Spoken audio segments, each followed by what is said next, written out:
believe that younger siblings look up to their older ones. However, all my life, my little sister has been an inspiration to me. Everyone should be so lucky to have such an amazing person to look up to. Love you, little sis. There are certain qualities that a future farmer should possess. Our next speaker certainly has many of these qualities. She believes 100% in the future of agriculture. She is courteous to everyone and works extremely hard. She is definitely honest and fair in this game called life. The quality I admire the most in Jaycie is her passion. When Jaycie believes in something, she supports it with a 110% effort.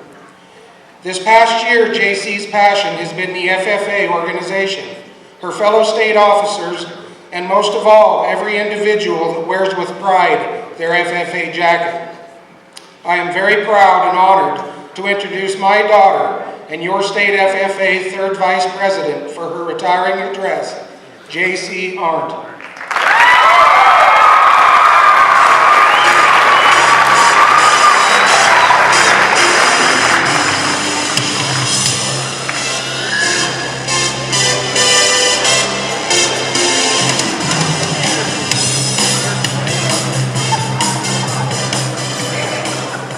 This exact song rang through the convention hall exactly 31 years ago this week.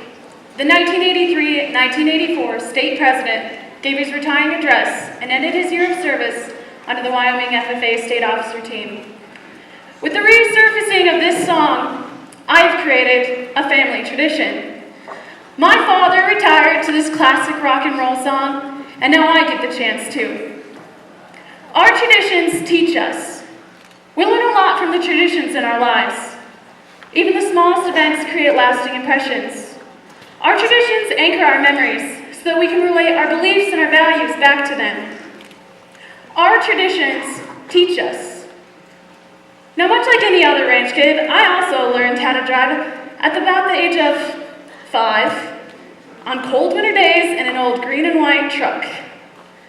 Most of you probably know the protocol, but just in case anybody doesn't, this is how it worked. My dad would put the old Ford into first gear and slide out the passenger door. I'd quickly slide over to the driver's side and grab hold of that steering wheel. Sitting there high and mighty on my knees, my only job was to steer away from the fence and river, not hit any livestock, and keep the path steady while Dad fed off the back.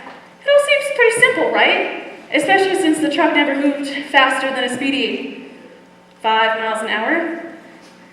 Unfortunately, I had this slight problem with concentration.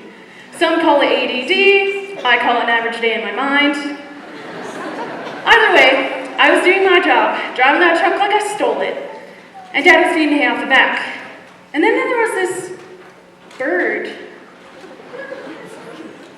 There's Dad, ripping the truck door open, pitchfork still in hand, terror in his eyes, and I look up. There it is.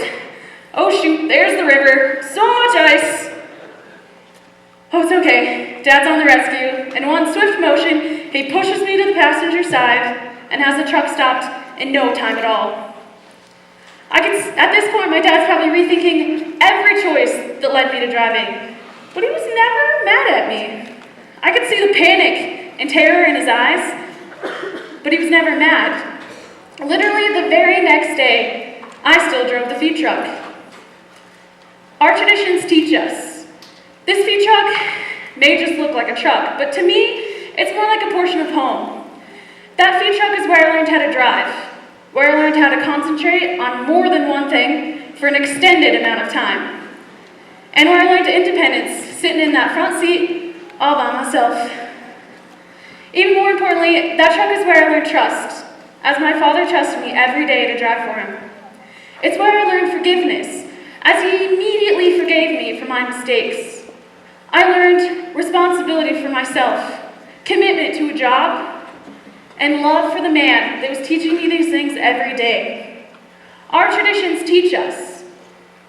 When is the first time that you learned trust? Or commitment? Or responsibility? Perhaps your tradition is a family skiing trip when you had to trust your family to teach you.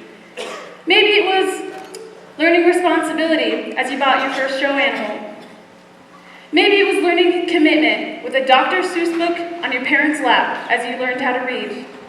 Whatever your tradition is, let it teach you. Our traditions teach us. Now, I had another tradition with a friend of mine named Pat. Pat was this amazing Western artist and poet, having written and drawn beautiful things for many years.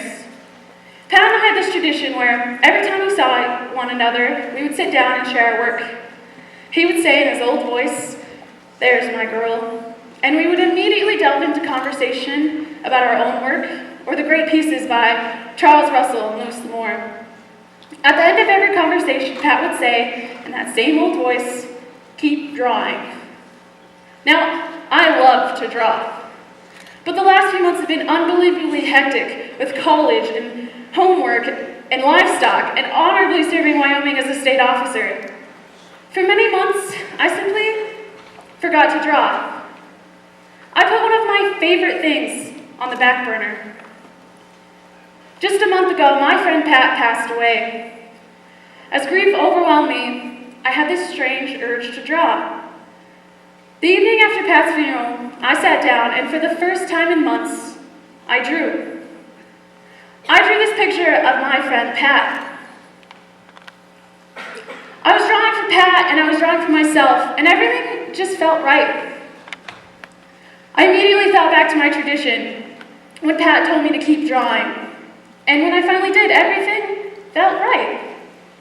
I now associate this tradition and many of my other values to this man. I learned commitment to keep doing something that I love. I learned how important it is to have those around you that support you. People like Pat who believed in my abilities. I learned how important it is to have something that you love to do. Have you ever had a hobby that you love to do, but time gets away from you and you simply forget to do it? Perhaps you love to read, but you haven't read a book in months. Sometimes it takes a reminder to get back to that hobby, and sometimes that reminder comes from a tradition. Our traditions drive our values. Our traditions teach us. We learn a lot from our traditions. A simple day in the family feed truck will teach us traditions that no philosopher will ever understand. A tradition with an old friend can cause your memories and values to resurface, even when that friend is no longer with you. What are your traditions teaching you? What have you learned from your traditions? Who has helped you build your traditions? Our traditions give us something to believe in so that we can grow and mold ourselves. Wyoming FFA, you already have these traditions. Traditions in FFA, in agriculture, in family and friends, in everyday activities. Your traditions are teaching you. It's time to learn from them. Own them, embrace them, and most importantly, believe in them.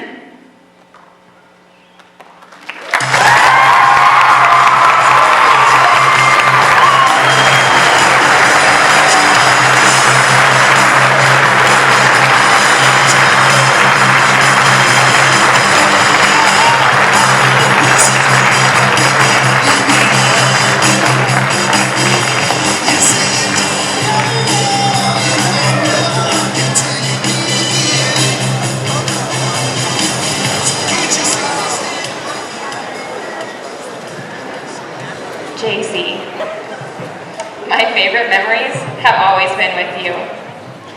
And it all started, oh no, I have it, maybe I don't. I must have forgot it. You didn't know about it. But it all started with a happy Karen from camp.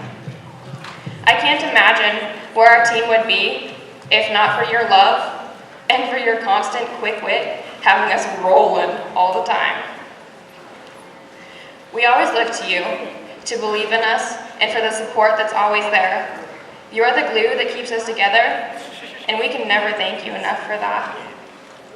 Wyoming FFA, your third vice president and my very best friend, Jaycie Arndt.